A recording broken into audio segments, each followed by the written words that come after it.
Rubilux Paints, best quality, best value for money. உங்கள் பேர் சொல்லும் பெயிண்ட் Rubilux Paints. லவ் கடக்கா வச்சுக்க வச்சுக்க வச்சுக்க வச்சுக்க லவ் போச்சா.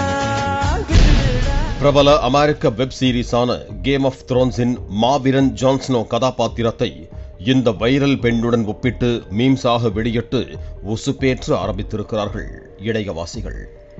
இன்னும் சொல்ல போனால் ஓவியா ஆர்மி, ஜூலி ஆர்மி போல இவர் பெயரில் ஆர்மிகளும் இணையத்தில் தொடங்கப்பட்டுவிட்டன. இப்படி அதிரி புதிரியான ஆதரவுகள் ஒரு பக்கம், கடுமையான கொலை மிரட்டல்கள், விமர்சனங்கள் மறுபக்கம் சூழ்ந்த நிலையிலும் தனது ரீல்ஸுகளை இன்னும் உக்கிரமாக வெளியிட்டு வருகிறார் தென்காசி மாவட்டத்தைச் சேர்ந்த அந்த ஊர் வைரல் பெண். நம்ம இல்லாத இடத்துல நம்மளை பத்தி ஒருத்தவங்க பேசுறாங்கன்னா என்ன அர்த்தம் தெரியுமா? நம்ம பிரபலமா இருக்கணும், இல்ல அவங்களுக்கு நம்ம ப்ராப்ளமா இருக்கணும். அதெல்லாம் கண்டுக்கவே கூடாது. நம்ம வேலையை பார்த்து நம்ம போய்கினே இருக்கணும். என்னால அந்த ஊர் மானமே போகுதுன்னு பேசிட்டு இருக்கீங்க, உங்க மானம் என்னன்னு நான் சொல்லட்டுமா என பேச ஆரம்பித்து அந்த வீடியோவில் சொன்ன தகவல் எல்லாம் பகீரிட வைத்தன. ஹாய் காய்ஸ், நிறைய பேர் எங்க வீட்டுக்கு எங்க அம்மா கிட்ட போய் அவங்களை மென்டல் டார்ச்சர் பண்றீங்கன்னு எனக்கு நியூஸ் வந்திருக்கு. சோ நான் இதை பேச வேணாம் நினைச்சிட்டு இருந்தேன், பேச வைக்கிறீங்க. என்னாலதான் ஒரு ஊரோட மானமே போகுதுன்னு பேசிட்டு இருக்கீங்க. சோ உங்க மானம் என்னங்கறத நான் சொல்லட்டுமா? அந்த ஊரில் பெண்களுக்கு, பெண் குழந்தைகளுக்கு எதிராக நடந்த பல்வேறு பாலியல் குற்றங்கள், கொலைகள் குறித்தும் பேசி வீடியோ வெளியிட்டிருந்தார். குறிப்பாக 12ஆம் வகுப்பு படித்துக் கொண்டிருந்த பெண்ணை திருமணம் செய்து கொடுத்து அவருடைய கணவன் அந்த பெண்ணை ஒரு மாதத்திலேயே வெட்டி படுகொலை செய்துவிட்டான் என குறிப்பிட்டிருக்கிறார். மேலும் கறிவாங்க சென்ற சிறு குழந்தையை கறிக்கடையிலேயே வைத்து பாலியல் வன்புணர்வு செய்து துண்டு துண்டாக வெட்டி கொன்றதாகவும் அதிர்ச்சி தகவலை வெளியிட்டார். ஆனா ஊருக்குள்ள என்ன நடக்குதா? 12th படிக்கிற பொண்ணை கல்யாணம் பண்ணி வச்சு ஒரு மாசத்துல வெட்டி அவ புருஷன் அவளை கொண்டுட்டான், அவன் ஜெயில இருக்கான். அப்புறம் கறி வாங்க போன குழந்தை, சின்ன குழந்தைய கறிக்கடையிலே வச்சு ரேப் பண்ணி கொண்டு துண்டு துண்டா வெட்டி போட்டு அந்த டைம்லயும் கூட என்னோட மானம் போகல. ஓகேவா? பள்ளியில் படிக்கும் மாணவர்களுக்கு கூல்லிப் எனப்படும் போதைப் பொருளை விற்றது, அப்பா வயதுள்ள ஒருவன் அந்த ஊரில் உள்ள ஒரு குழந்தையை சைல்டு அபியூஸ் செய்ததையும் வாக்குமூலமாக கொடுத்திருந்தார். பெண் பிள்ளைகளை படிக்க வைக்காமல் சிறுமியாக இருக்கும் போதே குழந்தை திருமணங்கள் செய்து வைப்பதாகவும் அதிர்ச்சி தகவலை வெளியிட்டிருந்தார். இப்படி அந்த ஊரில் பல்வேறு சமூக சீர்கேடுகள், பாலியல் குற்றங்கள் நிகழும் போது நான் சினிமா பாடல்களுக்கு ரீல்ஸ் போடுவதால் தான் அந்த ஊர் மானம் போகிறதா என கேள்வி கேட்டு வீடியோ வெளியிட்டது இணையத்தில் பெரும் பரபரப்பை பற்ற வைத்தது. ஒரு பொண்ணு வெளியில அவளுக்கு பிடிச்ச மாதிரி வாழுறான்னா அவளை செருப்படுத்து அடிக்கணும், அவளை சாகடிக்கணும், விடக்கூடாதுன்னு அசிங்கமா பேசுற நீங்க எப்படிப்பட்டவங்கன்னு நீங்க உங்க உள் மனசை கேட்டு பாருங்க. எத்தனை வருஷத்துக்கு பொண்ணுங்களை அடிமைப்படுத்துவீங்க எனவும் ஆவேசமாக கேள்வி எழுப்பியிருந்தார்.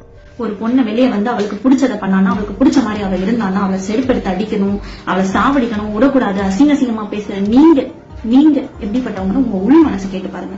இதனைத் தொடர்ந்து அவரது தாயாருக்கு மிரட்டல்கள், மன உளைச்சல்களை சிலர் கொடுத்ததாலும் தனது தாயார் கேட்டுக்கொண்டதால் ஊரும் நல்ல ஊரு தான், ஊர் மக்களும் நல்லவங்க தான், நான் தான் தப்ப பேசிட்டேன், மன்னிச்சிடுங்க என கூறியிருந்தார். மேலும் அந்த மொத்த ஊரை பற்றியும் வீடியோ வெளியிடவில்லை, அந்த ஊரில் கேட்டு பார்த்து வளர்ந்த விஷயங்கள் தான் வெளியிடப்பட்டுள்ளது எனவும் ஆடியோ வெளியிட்டிருந்தார். ஆனாலும் அவருக்கு எதிராக அந்த ஊர்க்காரர்கள் சிலர் கடுமையாக விமர்சனம் செய்து வீடியோக்களை வெளியிட்டு வருகிறார்கள். இதனால் கொலை மிரட்டல்கள் வந்து கொண்டிருப்பதாகவும் தனக்கு ஏதாவது நேர்ந்தால் அதற்கு அவர்கள்தான் பொறுப்பு என்றும் வீடியோ வெளியிட்டுள்ளார். ஹாய் காய்ஸ், மறுபடியும் இந்த இன்சிடென்ட் பற்றி பேச வேண்டிய நிலைமைக்கு தள்ளப்பட்டு வரேன். ஆப்வியஸ்லி நான் பேசிதான் ஆகணும். ஏன்னா பிகாஸ் நான் மன்னிப்பு கேட்டேன் அப்படின்ட்டு அவங்க நான் உண்மையிலே மன்னிப்பு கேட்டேன்னு நினச்சிட்டாங்க. எங்கள் அம்மாவை தூங்க வைக்கிறதுக்காக போட்ட அப்பாலஜிஸ் தான் அது. அதுவும் அவங்க கொடுத்து ப்ரெஷர் பண்ணதில் தான் அது நடந்துச்சு. ஸோ இப்போ ஆக்சுவலி நான் பேசினது கொலை பண்ண இன்சிடென்ட், இந்த மாதிரி தப்பாக நடந்த இன்சிடென்ட்டை பற்றி பேசினேன், நான் நல்லவங்களை பற்றி பேசல. ஓகே. இதனைத் தொடர்ந்து அந்த பெண் யார், ஏன் இப்படியெல்லாம் வீடியோ வெளியிட்டு வருகிறார், அவரது குடும்பத்தின் பின்னணி என்ன என்றெல்லாம் அவர் குறித்து பல்வேறு ஆதரவற்ற தகவல்கள் இணையத்தில் உலாவ ஆரம்பித்திருக்கின்றன. ரொம்ப நல்லவனா இருந்தா நல்லவனா இரு, நல்லா இரு, அது போதும். ஆனா நான் உங்ககிட்ட வரவே இல்லை, நீ யாரா என்கிட்ட வர? நான் உங்ககிட்ட என்ன கேட்கிறேன்னா, நீங்க ஒரு செட் ஆஃப் ரூல்ஸ் வச்சுட்டு நீங்க செட் ஆஃப் ஒரு நீங்களே ஒரு சர்க்கிள் போட்டு வாழ்ந்துட்டு இருக்கீங்கன்னா வாழுங்க. பட் யூ கான்ட், நீங்க இன்னொரு பர்சன் ஃபோர்ஸ் பண்ண முடியாது. அப்படின்னா உனக்குன்னு ஒரு தனி நாடு இருந்துக்கணும். இது தனிப்பட்ட நாடு கிடையாது, புரியுதா? இது இந்தியால பல மதத்தவங்க இருப்பாங்க, பல விதமான மனுஷங்க இருப்பாங்க, எல்லாருமே ஒன்னாதான் வாழணும். நான் வச்சிருக்க ரூல்ஸ் படி தான் அவ வாழ்ந்தாகணும், இல்லன்னா அவளை கொல்லுவேன், இது பண்ணுவேன் அப்படின்னா என்ன?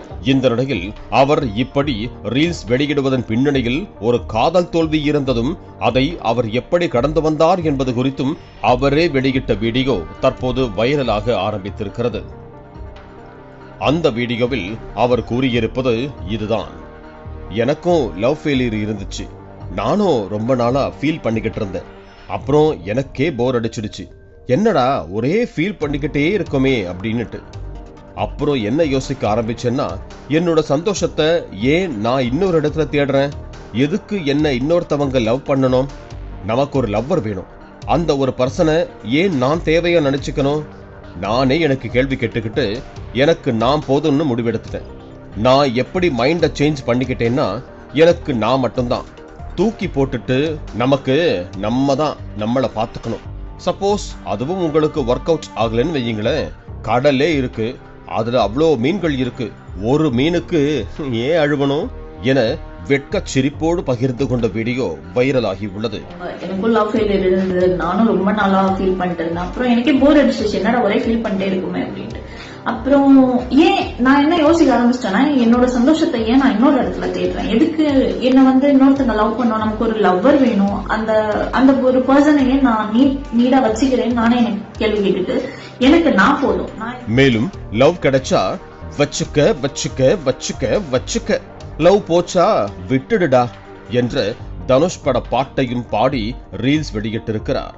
ஒரு காதல் தோல்வி, பிரிவு, வலி அதுலயே முடங்கிக்கிட்டு கண்ணீர் விட்டுக்கிட்டு இருக்காம எல்லாத்தையும் கடந்து வந்து இவ்வளவு தன்னம்பிக்கையோடு மீண்டு தனக்கு விருப்பமான வாழ்க்கையை வாழும் அந்த பெண்ணை ஏன் இப்படியெல்லாம் தவறா விமர்சிக்கிறீங்க என அவரது ஆர்மியினர் இணையத்தில் போர் தொடுத்து வருகிறார்கள். இப்படி இணைய யுத்தம் நடந்து கொண்டிருக்கும் சூழலில் அந்த வைரல் பெண் தனது இன்ஸ்டா பக்கத்தில் உள்ள கமெண்ட் செக்ஷனை ஆஃப் செய்து வைத்திருக்கிறார். ஜாலியான சினிமா பாடல்களுக்கு ரீல்ஸ் வெளியிடும் இந்த வைரல் பெண்ணிற்கு பின்னால் இப்படி ஒரு சோக பிளாஷ்பேக்கா என இணையத்தில் உச் கொட்டி அவரது ஆர்மிகள் அவரது குடும்பத்திற்கு எந்த ஆபத்தும் வரக்கூடாது, அவர் தைரியமா பேசுறாரு, போலீசார் பாதுகாப்பு வழங்க வேண்டும் என கூறி இணையத்தில் இன்னும் வலிமையாக போர் தொடுக்க ஆரம்பித்திருக்கிறார்கள். Rubilux paints, best quality, best value for money. உங்கள் பேர் சொல்லும் paint Rubilux paints. Play store மற்றும் ஆப் ஸ்டோரில் இருந்து பாலிமர் செயலியை QR கோடு மூலம் பதிவிறக்கம் செய்யுங்கள். செய்திகளை உடனுக்குடன் பெறுங்கள்.